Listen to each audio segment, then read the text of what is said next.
Kata Nabi Khidir, ini kapal milik orang miskin.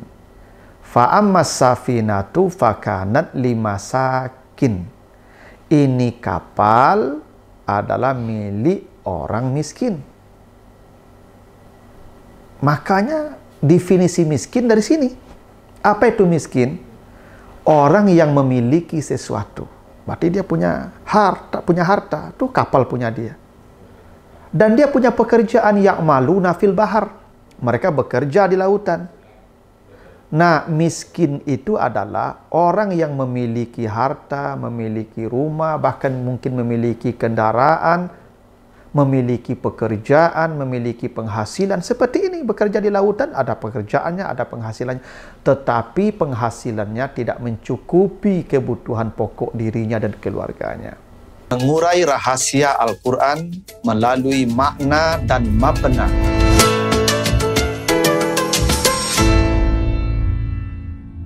Assalamualaikum warahmatullahi wabarakatuh. Alhamdulillahi rabbil alamin. Assalatu wassalamu ala asrafil anbiya'i wal mursalin wa ala alihi wa ashabihi ajmain.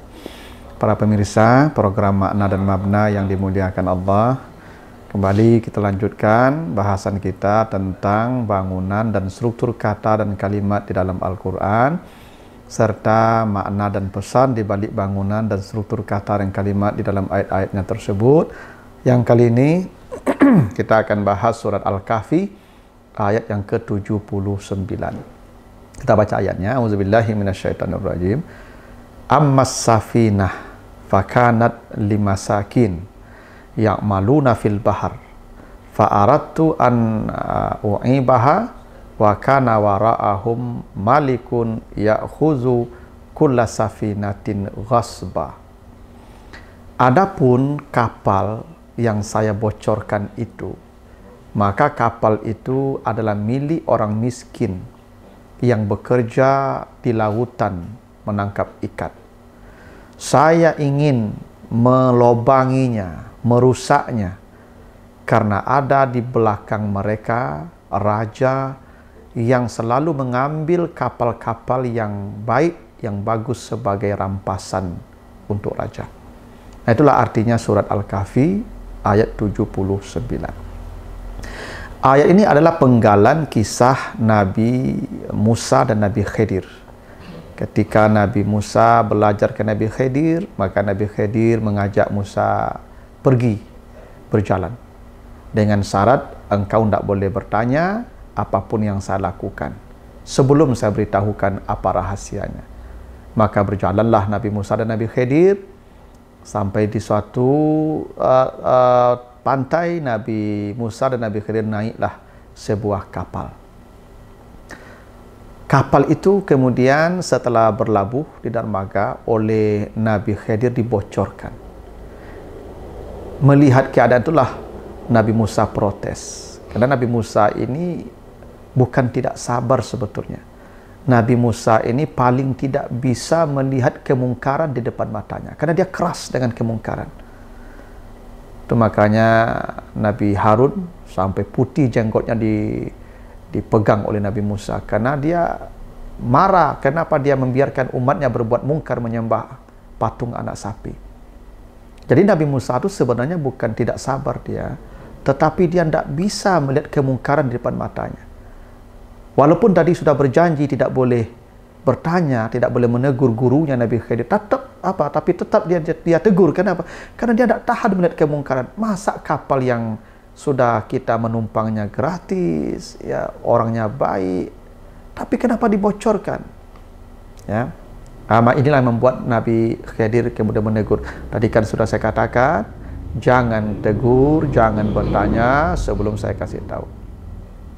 Yang kedua nanti juga begitu, ketika menyembelih anak kecil yang ditemuinya, Musa juga protes, dia tegur lagi. Sampai terakhir dia minta minum di sebuah kampung, tidak dikasih minum, maka salah satu rumah di sana diperbaiki, dan itu memantik protes Musa juga. Nah, sebelum Nabi Musa berpisah dengan Nabi Khidir, maka kata Nabi Khidir, saya akan beritahukan rahasia apa yang tadi saya lakukan yang engkau tidak bisa sabar, kata Nabi Khidir. Salah satu rahasianya, kata Nabi Khidir, kapal yang kita tumpangi tadi, yang saya bocorkan itu kapal milik nelayan miskin, yang mereka setiap hari menangkap ikan di lautan. Saya lobangi agar mereka memperbaiki kapalnya itu dan tidak berlayar ke pulau sono. Karena di balik itu ada raja zalim yang sedang menanti kapal ini untuk dirampok. Maka saya bocorkan supaya kapal ini selamat dari tangan raja yang zalim itu. Itu rahasianya kenapa ini kapal saya bocorkan, kata Nabi Khidir. Nah, ada hal yang menarik kita perhatikan dari ayat ini. Satu, kata Nabi Khidir, ini kapal milik orang miskin. Fa'ammas safinatu fakanat limasakin. Ini kapal adalah milik orang miskin. Makanya definisi miskin dari sini. Apa itu miskin? Orang yang memiliki sesuatu. Berarti dia punya harta, itu kapal punya dia. Dan dia punya pekerjaan ya'maluna fil bahar. Mereka bekerja di lautan. Nah, miskin itu adalah orang yang memiliki harta, memiliki rumah, bahkan mungkin memiliki kendaraan, memiliki pekerjaan, memiliki penghasilan. Seperti ini, bekerja di lautan, ada pekerjaannya, ada penghasilannya. Tetapi penghasilannya tidak mencukupi kebutuhan pokok dirinya dan keluarganya. Itu miskin. Itu yang disebut miskin. Mereka punya harta, mereka punya aset, mereka punya profesi, pekerjaan, penghasilan, tapi itu semua tidak mencukupi kebutuhan pokoknya dan keluarganya. Itulah yang disebut dengan miskin dan berhak penerima zakat. Fakir, kalau fakir coba lihat Al-Baqarah 273. Siapa tuh yang fakir? Lil fuqara'i allazina uhsiru fi sabilillah la yastati'una darban fil ardi yahsabuhum al-jahilu aghniya'a minat ta'affuf ta'rifuhum bisimahum la yas'alunan nasa ilhafa.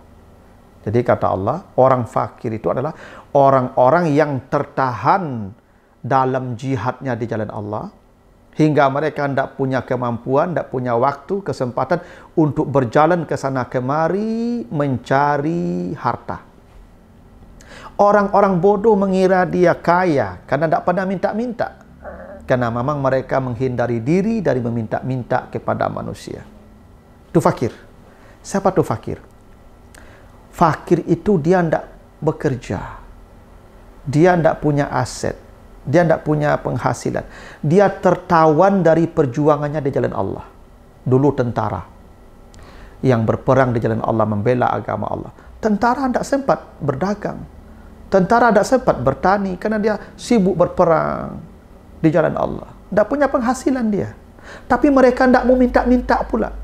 Orang mengira dia kaya karena tidak mau minta-minta, tapi sejatinya itulah yang fakir. Itu fakir. Karena itu, guru-guru agama, guru-guru honor, guru-guru mengaji, itu fakir. Mereka siang malam mengajar agama, mengajar ilmu, tidak sempat berbisnis, tidak sempat bertani, tidak sempat itu ke tempat-tempat usaha, karena mereka sibuk menyebarkan ilmu. Tapi mereka tidak minta-minta, karena mereka menjaga harga diri mereka. Tapi mereka itulah yang fakir, yang paling berhak kita santuni untuk terima sedekah atau zakat. Jadi jangan Anda kira orang yang tidak meminta itu kemudian dia kaya. Karena dia menjaga, dia ta'affuf namanya. Ya, mereka menjaga dirinya dari meminta-minta. Itu yang fakir. Jadi fakir itu dia tidak punya kesempatan bekerja, bukan karena malasnya. Dia sibuk berjuang di jalan Allah, menegakkan agama Allah, menyebarkan kebaikan, menyebarkan ilmu. Maka ustadz-ustadz yang siang malam berdakwah, menyampaikan kebaikan, tidak sempat dia berbisnis, tidak sempat dia berusaha, berdagang segala macam. Mereka fakir itu sebenarnya. Tapi mereka tidak meminta karena mereka menjaga harga dirinya, ta'affuf namanya. Ya, itulah yang berhak kita berikan, ya, sedekah dan zakat. Itu makna fakir dan makna miskin. Ya. Jadi kalau miskin ada di Al-Kahfi 79, kalau fakir ada di Al-Baqarah 273. Berikutnya dibocorkan kapal itu untuk menyelamatkan menghindarkan kapal itu dari perampokan. Nah, di sini kita paham ya, bahwa terkadang datangnya musibah, datangnya bencana itu untuk menghindarkan bencana yang lebih besar. Misalnya begini, para hadirin mau berangkat ya ke Jakarta naik pesawat. Tiba-tiba dalam perjalanan ke bandara, mobilnya tabrakan. Musibah. Tapi boleh jadi mobil itu tabrakan untuk menghindarkan dari bencana yang lebih besar nanti di Jakarta. Boleh jadi di Jakarta nanti kita akan celaka yang lebih besar. Allah hindarkan dengan cara musibah yang lebih kecil. Karena itu jangan berburuk sangka dengan Allah. Ini kapal dibocorkan. Iya, buruk kapal ini bocor. Karena kapal bagus kok dibocorkan. Tapi tidak lebih buruk daripada dirampas oleh Raja Zalim. Maka demi menyelamatkan dari bencana yang lebih besar, dibikin bencana yang lebih kecil, dibocorkan kapal itu. Kadang-kadang begitulah kita dalam hidup. Ya. Kadang ada musibah bencana yang datang kepada kita, sebenarnya ada bencana yang lebih besar yang Allah tutup dengan bencana itu. Maka berbaik sangkalah kepada Allah. 3. Fa'aradtu an u'ibaha.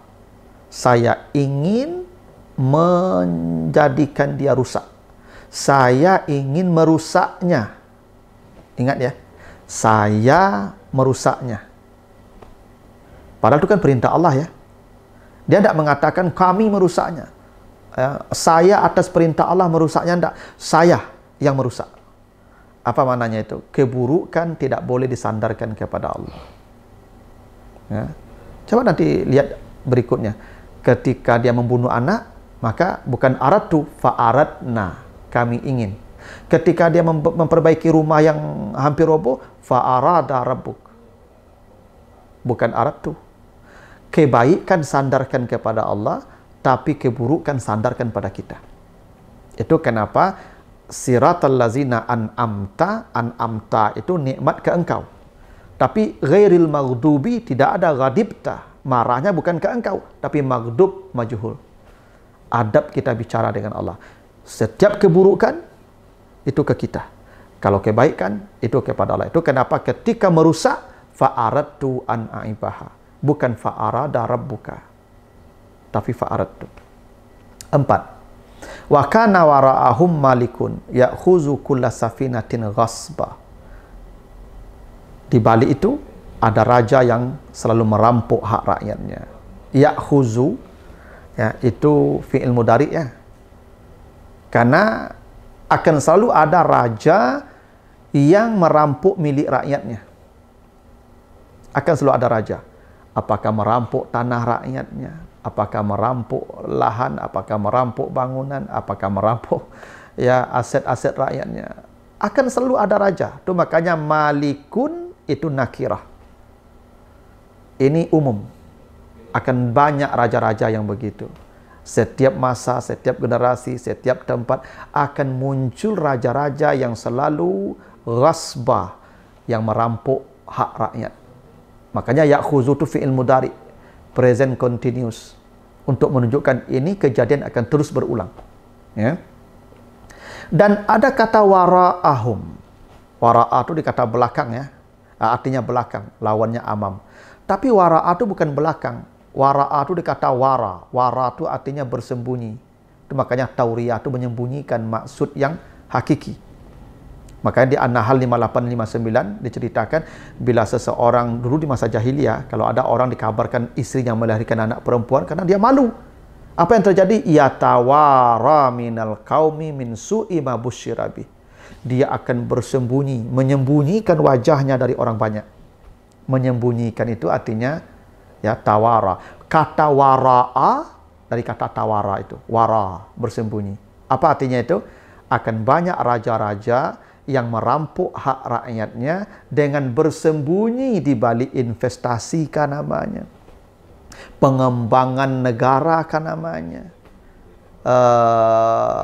Apalagi pembangunan kan namanya. Padahal dia merampok hak rakyatnya.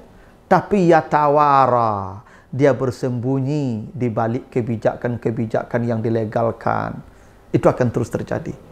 Itu kenapa kata yang digunakan bukan wakana khalfahum, tapi wara'ahum. Karena khalfah itu juga di belakang. Tapi bukan khalfahum, wara'ahum. Karena sifat raja zalim akan selalu bersembunyi dalam kezaliman itu di balik kebijakan-kebijakan yang dilegalkan. Bersembunyi. Tidak sedikit raja-raja zalim yang bersembunyi di balik undang-undangkah namanya. Di balik perpreskah, peraturankah, inikah, Masya Allah, investasikah. Jangan heran kalau Anda menemukan raja-raja yang begitu. Karena ini kejadian akan terus berulang. Itu kenapa Al-Quran selalu menceritakan kisah-kisah masa lalu. Dan itu kenapa pilihan katanya wara'a, bukan khalfah. Nah, tawara. Ada raja-raja yang berbuat zalim secara kasat mata, tapi dibenarkan dengan bersembunyi di balik undang-undang, di balik peraturan-peraturan yang itu dilegalkan oleh apakah parlemen, apakah itu majelis syura, dan segala macamnya. Itu akan terus berlangsung sampai hari kiamat. Begitulah di antara maksud yang ingin disampaikan Allah di surat Al-Kahfi ayat 79. Mudah-mudahan ada manfaatnya. Lebih kurang mohon maaf. Wassalamualaikum warahmatullahi wabarakatuh.